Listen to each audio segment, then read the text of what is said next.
Hello, and thank you for joining me for day 3 of our hamstrings series.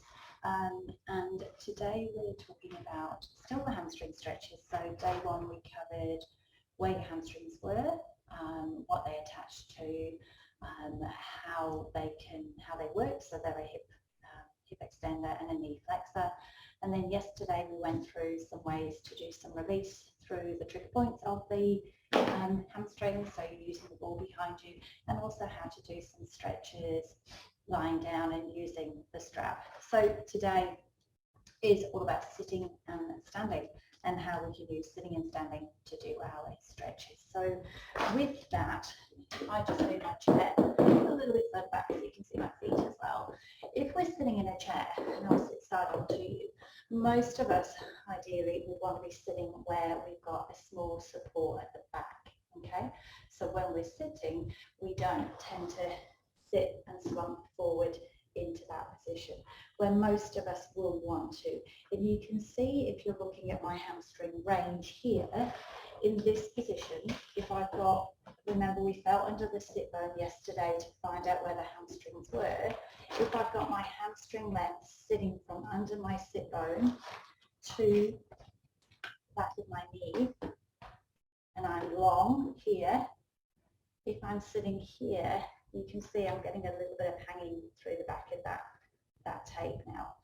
So in that lengthened position, even though my hamstrings are short because they're not long out here, if I tilt, the tilt causes the bone here to be closer to my knee, which means that I'm constantly sitting in this shortened position.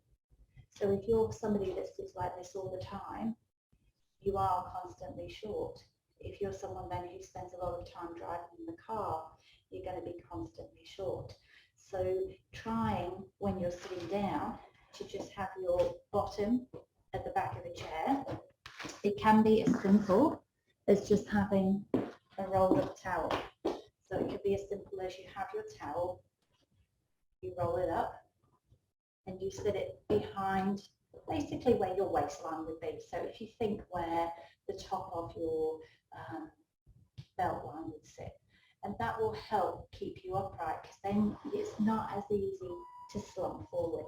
So just sitting yourself back in the chair, wiggle your tailbone backwards, have a little bit of support, and you're in that position there. Now again, if you keep your feet underneath you all the time, again, that's staying a little bit shorter, because remember we talked how your hamstrings attach not onto the back of the thigh, they attach on the knee. So the further away my shin bone is, the more stretch I've got, the closer I am here and underneath the chair, again, the tighter my hamstrings are going to be. So your first job would be, get your bum back in the chair, try not to sit on behind your sit bones, and then if you can, have your feet a bit more planted flat, okay? Your next best thing would be to start to move that foot forward, okay? So if you are tight through your hamstrings and you're in that upright position, you might find you can't get that far before you need to slouch, okay? So you can do 2 things here. You can be in the slouched position and have the leg extended so that you're stretching it from the knee, or you could be in the upright position and just start to creep the leg forward again, so you get to the point where you're starting to stretch through the back of the leg, but you're in a good pelvis position. To be honest, you need to do both. So you need to do a little bit of both, but the main thing is that you're aware that the hamstring goes over onto the pelvis and it goes over onto the back of the thigh, or the back of the shin. So from here, upright sitting, and the aim is that you're starting to slide the leg away, okay? If you're working at a desk and you're doing your laptop work or your desktop work or office work, whatever it might be, another simple thing that might be worthwhile is shuffling forward on the chair and just letting that leg sit straight. So when you're working, you're actually working and you've got that leg on a stretch. Similarly, take that leg back, slide the other leg off. And again, you want to be aware of that upright posture. So if your leg's straight, that you're in that curled position we're still not technically stretching it. If you're not feeling a stretch through the back of the hamstring, you do want to come forward and be in that forward position. Okay, so if you're sitting a lot during the day and you sit slumped and your foot's behind you in the chair like this, you're already short through the hamstring.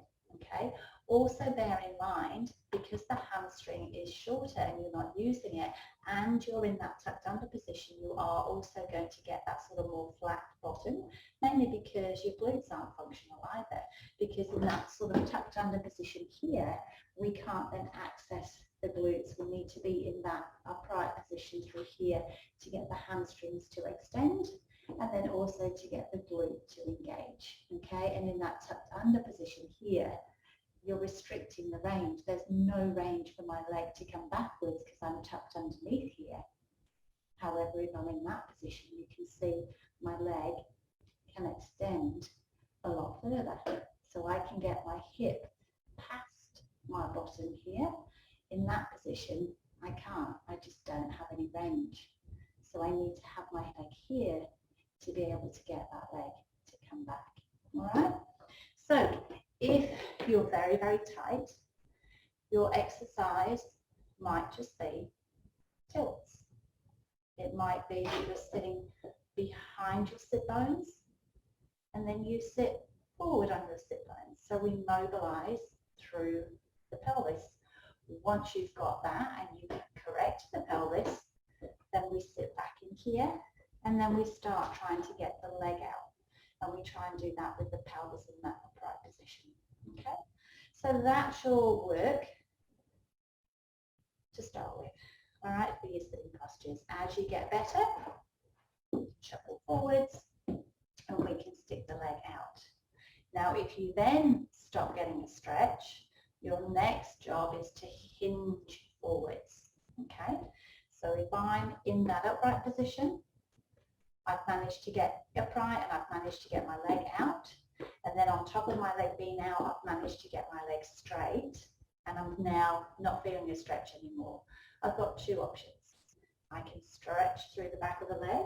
So I can either use my band and stretch through the toe to get more stretch. Because remember, the hamstring goes across and onto the shin bone. The gastrocs, or the calf muscles, come up onto the back of the knee. So this is why when you're doing hamstring stretches, some people actually feel it in their calf, and that's totally okay. Your muscles cross over at that point because they're going over two joints. So sometimes if you feel it, you might find that the tight component is then your calf, not so much the hamstring. You do need to do both, so don't worry, but just be aware that that's normal. All right? From that stretch position, if I'm now still not getting a stretch, I need to encourage length through the top. So what I'm now doing is tipping my pelvis forwards, so it's elongating the hamstring even further from the top of the pelvis. And then I can stretch in that position. You do need to keep your chest high, because technically what we're doing is hinging forwards. We're not curling forwards, because remember, if we curl, we then tuck under and we lose the hamstring stretch. We want to stay upright in that body straight position and tip chest high. And now I should get a hamstring stretch or a calf, depending on where you're tight. Okay? And then if you remember from the first day when we were talking about hamstrings, they're in 2 or 3 different positions that we'll feel it. We have our biceps femoris section, which is on the outside of the leg. And then we have our semitendinosus and semimembranosus section, which is on the inside of the leg. Okay, so we can turn the toe out, stretch. We can have the toe in line at 12 o'clock and stretch, and we can turn the toe in and stretch, and that will give us our different positions. Okay, so that's your 2 or 3 options for seated. Start with the pelvis, get a good pelvis position. Once the pelvis is good, start moving the leg away. Once the leg is out to full extension, we can start wiggling the toe. And once the leg and the toe work, we can start hinging the torso. And you can do any of the above. You could hinge the torso here with the knee bent. You could wiggle the toe here with the leg not quite there and still hinge. It doesn't matter. You just have to be aware that the hamstring is stretching in two directions. So your hamstring muscle is attached to the thigh, back of the leg rather, and it's attached to the pelvis. So we want to mobilize it from the top, and we also want to mobilize it from the bottom. Okay. So that's your seated versions for you. Okay. If you want to at home, there's no reason you can't stick your leg up on a coffee table. I would just be wary of having some support behind your knee though, so that when you're sticking your leg up on the coffee table, it doesn't just gape and you can slide that foot away. Okay. Now, standing. Standing is going to be a little bit easier for you. So if you are out and about, I just going to change the angle of this so you can maybe see a little bit better. If I'm actually standing and moving around, the simplest thing to do would be to put my foot forward, still keep my trunk straight and lean. Okay, you see lots of people doing their hamstrings this way, but remember I'm still curled here, so I'm losing the stretch at the top end. So what I want to do is have my legs slightly forward, tip, so I'm in my arched position in my spine, and I'm actually just hinging forward at the hip. Okay, from then I've got that right angle and I'm getting the stretch. And again, I can turn my toe out. So if I straight onto you, I can turn my toe out, straight, toe in. And I'm getting the different splits of the muscle. If I'm quite mobile, then I might choose to put my foot up on a low step and do it that way. As I get better, I might choose to put my foot up on a higher step and hinge forwards. The big thing that we don't want is that you're curling at the back, because as soon as you start curling, again, you've got that tuck under position. Okay, you'll see lots of people do it with their leg out to the side, and that's okay. And also you'll see people who do your inner thigh. If you want to bias it to the hamstrings, you just want to turn the toe up and out a little bit so it comes into the hamstrings. Again, all are fine as long as you're here and not curled. Okay. One of the things I do give a lot to people in class, or people that come to see us from a physio point of view, especially if you're struggling to get that hinge. So especially if when you clean, you tend to curl. What I will tend to give you is using a stick. Okay, so you're in that upper length position. You just have a long pole at the back. You have it just sitting between your glute cheeks. You're going to have a gap in your lower back. So you can see if I change my arms over here, you're going to have a gap in your lower back. You're going to have your chest between your shoulder blades attached to a gap at your neck, and then the back of your head is going to be in place. And then what we're doing here is if I cheat and I curl, you can see that the stick comes away from my tail because I'm curling. Okay? So if I'm trying to get a curly one and I'm tucking under to do it, I lose contact with my bottom. If I keep the stick against my bottom and against my head and tip forward and I maintain that gap, then I'm still getting hamstring stretch. And what's going to stop me is my tight leg. So if I have one hamstring that's longer than the other, my tight leg is going to go out first. So for me, that's my right leg. If I bend my right leg, I can go a lot further with my left. If I go to here, my right leg doesn't want to go any further, but my left leg will let me go a little bit more. Okay? So, back of the head, back of the shoulder blades, back of the tail. We stay in that position and we tip forward. We maintain that position till we feel a hamstring stretch. If I lose connection with my bottom and I curl, then the stick raises up and I've lost that connection. And if I try and pull it back, I lose connection at the top. Okay? That is one of the easiest ways for you to get and learn how to move at the hips rather than curling at the spine. And if you do have tight hamstrings, there's no need to worry. What you can do instead is just go as far as you can and then bend the knees. Or do it the other way. Bend the knees, tip forward as far as you feel you can, and then use it to straighten up. So generally how I would teach this exercise is that you go forward. When you feel your hamstrings have stopped you, that's your range at the moment, just bend the knees. Take it down a little bit into a knee bend and take it forward a little bit with the chest, and then work to try and straighten the knees up. So we're getting a stretch through. So if I do that at my full range, my range is here. I bend my knees and I'm trying to come deeper into that range. Okay. So those are some nice basic exercises or stretches for you to look at, and they work quite well. The big thing that we're looking at really is, do you feel a stretch in the hamstrings? Do you feel a stretch isolated to the hamstrings? Can you work with that? Now, if you are concerned that you have a little bit of tightness in that muscle, that's when you can maybe do some of those releases. So you can use the foam roller behind the hamstrings, you could use the glute, the ball underneath the thigh, which we talked about yesterday, to do some release on the hamstrings, and then some stretching. And then remember, from a stretching point of view, if you are doing your stretches, you want to make sure that when you're doing your stretches, you're holding maybe 20, 25, 30 seconds.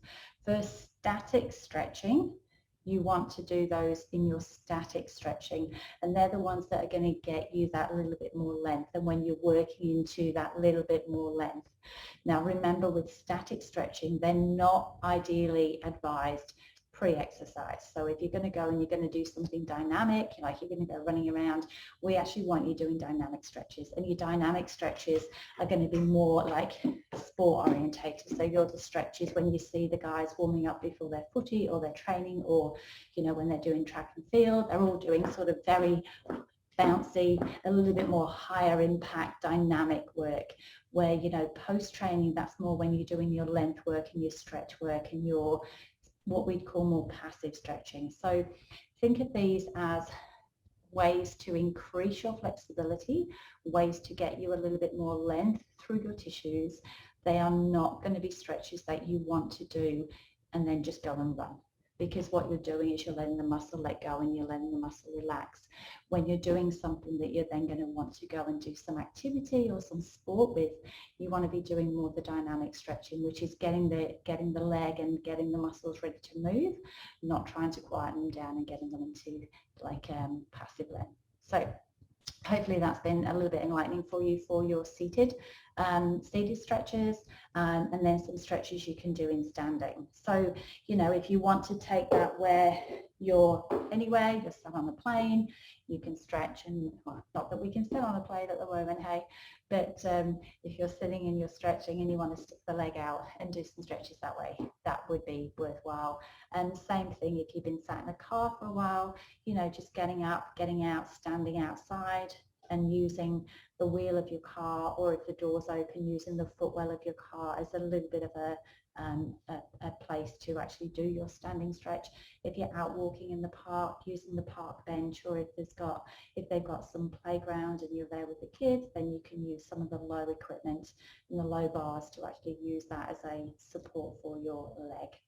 So thanks for joining me today. Tomorrow we'll just go through a bit of a wrap up.